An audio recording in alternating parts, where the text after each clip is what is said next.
Здравствуйте! В эфире обзор чрезвычайных происшествий. В студии старший помощник руководителя Следственного комитета Якутии Надежда Дворецкая. В республике снизилось количество преступлений средней и небольшой тяжести. Следственный комитет Якутии подвел итоги 2018 года. Что касается количества преступлений тяжкой и особо тяжкой категорий, их количество выросло на 9,7% и 26,2% соответственно.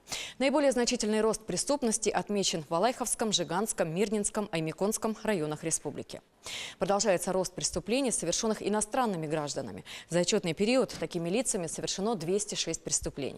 В 2018 году выявлено 102 факта преступных посягательств против государственной власти, интересов государственной и муниципальной службы, среди которых 15 фактов злоупотреблений и превышений должностных полномочий, 9 фактов халатности, 28 служебного подлога, 15 фактов дачи и получения взяток.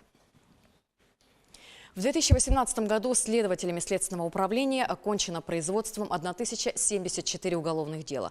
По итогам минувшего года улучшен показатель возмещения ущерба. Общая сумма причиненного по уголовным делам и материалам доследственных проверок ущерба составила около 299 миллионов рублей, из которых в бюджеты различных уровней возмещено около 186 миллионов.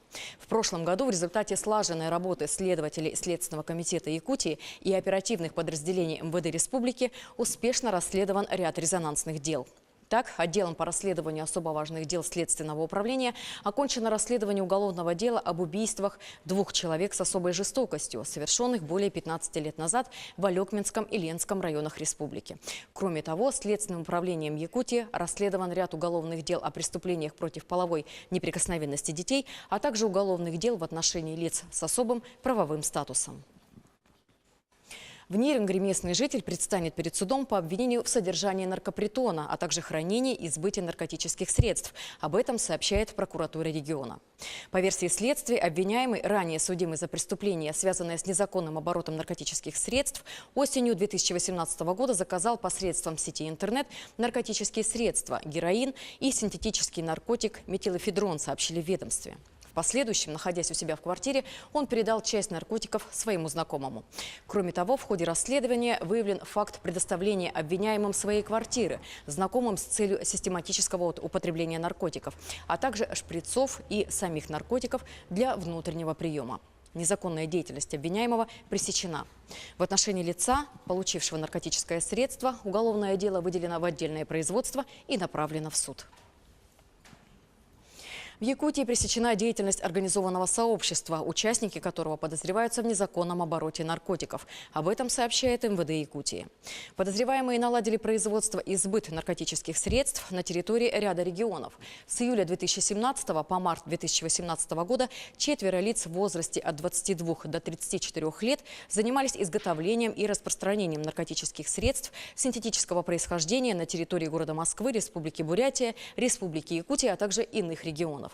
В результате оперативно-розыскных мероприятий, проведенных на территории Якутска и Москвы, ликвидированы 2 нарколаборатории, которые находились в арендованном гараже и квартире.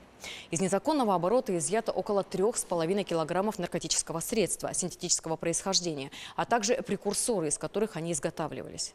На территории города Балашиха Московской области у одного из фигурантов обнаружены и изъяты предметы и химические вещества, используемые для производства наркотиков. В отношении задержанных возбуждены уголовные дела. Подозреваемым грозит вплоть до пожизненного лишения свободы.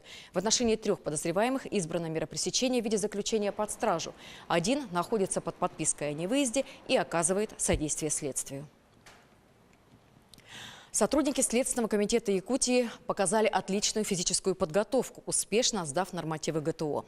В июне 2018 года в Якутске состоялся фестиваль физкультурно-спортивного комплекса «Готов к труду и обороне» среди членов общества «Динамо». Сплоченная команда следователей Следственного комитета решила единодушно участвовать в спортивных баталиях, так как, по их словам, ни один сотрудник Следственного управления без надлежащего спортивного опыта, крепкого здоровья, подтянутости не может качественно выполнять свою работу. Кроме того, как говорят сами спортсмены, участие в сдаче нормативов – некий проверочный этап для каждого. Отличный шанс проверить свои силы и возможности, укрепить дух коллективизма. 1 февраля спортсмены получили заслуженные награды – золотые значки, в очередной раз доказав, что сотрудникам Следственного комитета любые испытания по плечу. В Устьянском районе мужчину осудили за мобильное мошенничество. Об этом сообщает прокуратура Якутии. Подсудимый получил банковскую карту от потерпевшего для покупки алкоголя, на которую затем через свой мобильный номер телефона подключил услугу «Мобильный банк», в связи с чем у него возникла возможность прослеживать поступление денежных средств на карту потерпевшего, а также переводить их на свой счет. Таким образом, подсудимый произвел перевод денег, находящихся на карте потерпевшего, на различные счета. Всего им таким образом похищено более 14 тысяч рублей. Суд приговорил мужчину к условной мере наказания. В Горном районе завершено расследование убийства. В совершении особо тяжкого преступления обвиняется ранее судимый 36-летний мужчина. По версии следствия, в мае 2018 года обвиняемый в состоянии алкогольного опьянения в жилом помещении, расположенном в селе Асыма, в ходе возникшей ввиду его судимости ссоры, нанес потерпевшему 4 удара кулаками в голову. После этого один из присутствующих в доме вывел обвиняемого на улицу. Мужчина не успокоился и, зайдя обратно в жилое помещение, продолжил избивать жертву. От полученной травмы головы потерпевший скончался.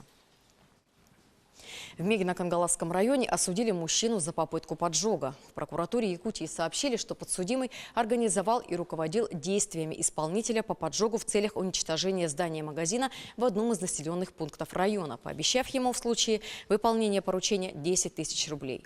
В результате действий исполнителя, выраженных в обливе бензином здания магазина и установки подожженного газового баллончика с насадкой-распылителем, возник пожар.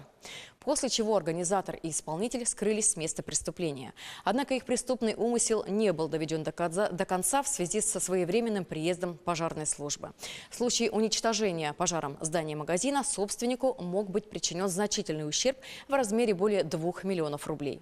Подсудимый вину в содеянном преступлении признал полностью. Суд приговорил его к 2 годам лишения свободы условно с испытательным сроком 3 года. Уголовное дело в отношении исполнителя, страдающего психическим заболеванием, выделено в отдельное производство в связи с необходимостью применения в его отношении принудительных мер медицинского характера. Это была рубрика «Чрезвычайные происшествия». Берегите себя.